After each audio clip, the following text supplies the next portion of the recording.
उत्तर प्रदेश में कभी राज करने वाली बसपा में आज घमासान चल रहा है।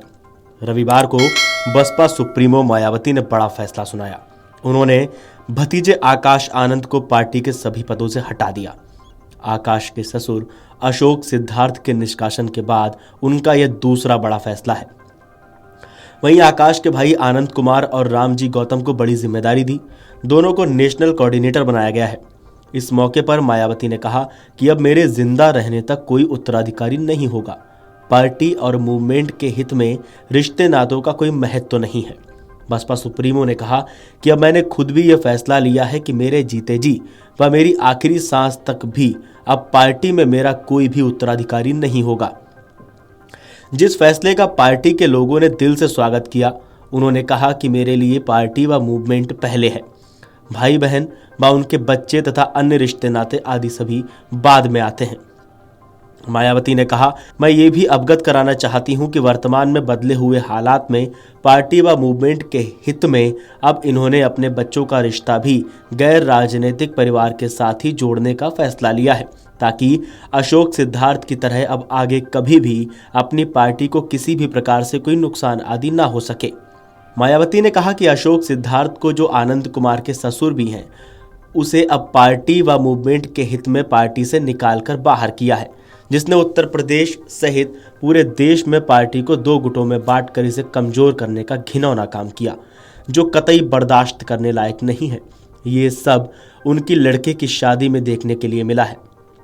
जहां तक इस मामले में आकाश आनंद का सवाल है, तो आपको ये मालूम है कि अशोक सिद्धार्थ की लड़की के साथ इनकी शादी हुई है। अब अशोक सिद्धार्थ को पार्टी से निकालने के बाद उस लड़की पर अपने पिता का कितना प्रभाव पड़ता है तथा आकाश पर भी उसकी लड़की का कितना प्रभाव पड़ता है, तो ये सब भी अब हमें काफ़ी गंभीरता से देखना होगा, जो अभी तक कतई भी पॉजिटिव नहीं लग रहा है। ऐसे में पार्टी व मूवमेंट के हित में आकाश आनंद को पार्टी की सभी जिम्मेदारियों से अलग कर दिया गया है, जिसके लिए पार्टी नहीं बल्कि पूर्ण रूप से इसका ससुर अशोक सिद्धार्थ ही जिम्मेदार है, जिसने पार्टी को नुकसान पहुंचाने के साथ साथ आकाश आनंद के पॉलिटिकल करियर को भी खराब कर दिया। इसी परिप्रेक्ष्य में उन्होंने पार्टी के लोगों को यह भी विश्वास दिलाया है कि जब तक मैं जिंदा रहूंगी तो तब तक मैं अपनी आखिरी सांस तक भी अपनी पूरी ईमानदारी व निष्ठा से पार्टी को आगे बढ़ाने का हर संभव पूरा प्रयास करती रहूंगी। उन्होंने समीक्षा के दौरान कमियों को दूर करके आगे के पार्टी कार्यक्रमों के लिए जरूरी दिशा निर्देश भी तैयार किए हैं।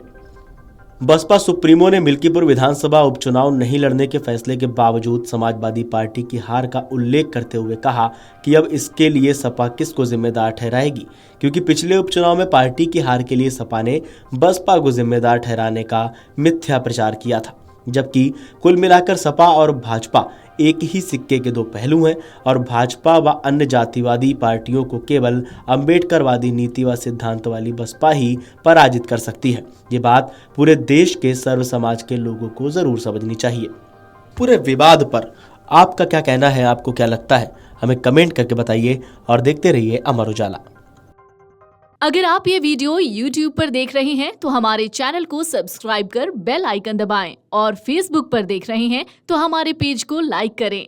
8 मिलियन प्लस सब्सक्राइबर, आपके इस भरोसे के लिए बहुत धन्यवाद। अगर आप ये वीडियो YouTube पर देख रहे हैं तो हमारे चैनल को सब्सक्राइब कर बेल आइकन दबाएं और Facebook पर देख रहे हैं तो हमारे पेज को लाइक करें। 8 मिलियन प्लस सब्सक्राइबर, आपके इस भरोसे के लिए बहुत धन्यवाद।